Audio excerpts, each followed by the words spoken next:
Have you ever been around an annoying little kid who won't stop asking you, why? A younger sibling or cousin, or even that kid sitting next to you in your calc class? We were those kids. My mom had to remind me that she wasn't Google. We did this because we were just trying to do what all kids do, which is to make sense of the world and our place within it, much to our parents' chagrin. The truth is that these annoying questions are the basis of all learning. After all, endless inquiry has resulted in everything we've invented or discovered as a species. But then we got older. Our questions that were once met with eye rolls and a begrudging explanation went ignored. We are expected to just know and are discouraged from pursuing our interests because they aren't productive. We prioritize assignments and deadlines over awe and wonder. While one is certainly urgent in the moment, deprioritizing things that are useful in the long run is an insidious threat. Now, if we continue to suppress curiosity and prioritize efficiency over exploration, we risk losing the very essence of what drives progress and innovation. When I was 7 years old, I became completely obsessed with airplanes and flight. One summer morning, I woke up with the conviction that I would build myself an airplane. And not just that, but one I could ride in. Now, where would a 7-year-old get the materials needed to build something like this? The recycling bin, naturally. I scavenged through old cardboard boxes until I found a few big enough to build myself a glider. When my original idea of jumping off the play structure at the park was shut down by my parents, I improvised and decided to run around in a field to try to take off that way. Long story short, I never left the ground. I could feel the cardboard trying to lift up as I ran, but somehow I never actually ran fast enough to take to the skies. In a result-oriented way of thinking, I failed. I did not accomplish my goal. But even though I failed, I learned something. I learned about what's possible and not possible in that context, and how impressive it actually is that humans have built real flying machines. My curiosity, even when it did not lead to success, showed me in no uncertain terms what I didn't know and what I need to rethink. As a kid, I spent countless summer afternoons hunched over an old redwood bench in my garage. It was always strewn with the colorful guts of RC cars, random tools, and far, far too much duct tape. But to me, it was more than a bench. It was a laboratory, a playground, a world of endless possibilities. This all started when my parents wouldn't buy me the fancy RC cars that my friends had. So I was forced to use my friends' secondhand, often broken ones, that just ended up sitting on my shelf for months. One day, after rewatching Phineas and Ferb for the 100th time, I was finally inspired to open one up and poke around. Lo and behold, I find a loose wire by the motor, and after reattaching it with about half a roll of duct tape, the motor whirred back to life. To me, it felt like magic. That spark of discovery led me deeper, trying out different motors, carving different tread patterns in the tires, and even trying out higher voltage batteries. Eventually, the cars themselves mattered less than the thrill of discovering how things worked.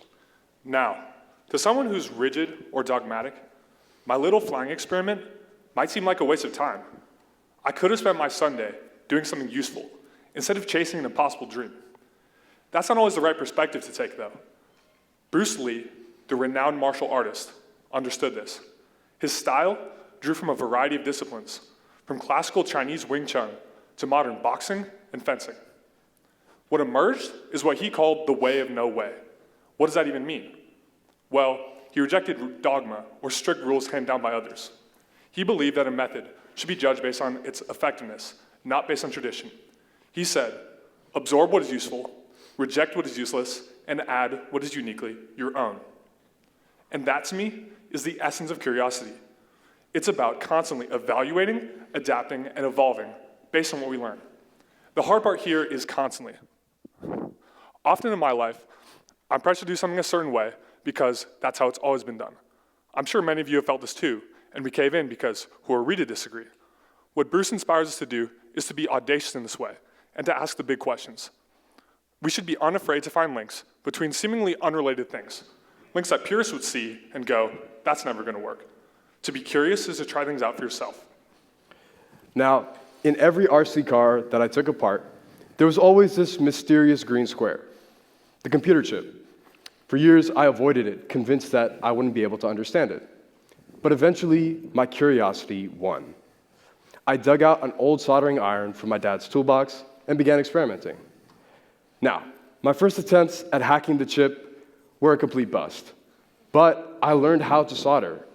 Now, I was no longer reliant on clumsy wads of duct tape to join two wires, and instead, I could create connections that were sleek and secure. Looking back, I realized that this skill started with me asking a question that I never truly got the answer to, yet in chasing it, I gained something far more valuable. Think about it. As children, we're all born with a natural curiosity about the world around us. We're constantly trying new things and asking why over and over again. But something happens as we get older. We stop seeking new information solely for the joy of doing it and start to rely on experience. Experience can help us navigate the world, but it can also limit us. Research from the University of Cardiff points to this. As we age, our brains seek out prediction errors. Essentially, we look for information that disrupts our current way of understanding. Anytime something we didn't anticipate happens, it is human nature to try and understand it. Eventually, we come to some conclusion and revise our mental model, one that is now ever so slightly more accurate. These errors get less frequent as we age. In one sense, that's good. We don't want to be 30 years old and still trying to figure out the fact that things fall to the ground when you throw them. But the downside is, we start to think we know enough. We become complacent, believing we have all the answers and we no longer need to challenge our assumptions. We stagnate, failing to see the many possibilities in our lives. Curiosity frees us from this mold. I'm a big puzzle guy. When I get stuck in Sudoku or cornered in chess, it can feel like the game grinds to a halt. Active curiosity is like erasing all your guesses and flipping the board. By ridding yourself of your current mental model, possibilities you couldn't have imagined show themselves clearly. Reframing really is a superpower when it comes to being actively curious in daily life. And guess what? My curiosity and tinkering have led me to grow and develop new, invaluable skills that continue to serve me to this day. The hands-on experience with circuitry, well, it made the electricity unit in my physics class a breeze. The knife skills I picked up while woodworking, they made me more confident in the kitchen. And my ability to isolate a single broken component in a larger mess, my spidey sense, it never fails me, whether I'm fixing a pair of broken headphones or just double-checking a math problem. These are all skills that people often struggle to develop, yet I have stumbled upon them simply by following my curiosity. But today, we are so focused on stacking achievements, padding resumes, and being productive that we often forget to explore aimlessly. By exploring, we learn about the world and our place in it, becoming better at decision-making, goal-setting, and all the other productive things we need to do. Sadly, as beneficial as it is, curiosity is becoming increasingly difficult to sustain in our modern world, in large part because of how children are pushed to specialize from a young age, both in and out of the classroom. I am certainly guilty of this. Earlier this year, my aunt asked me how I spent my time, and I realized that I had gotten so caught up in the college application frenzy that I too had forsaken the aimless exploration of my youth. I had abandoned that old redwood bench and my curiosity.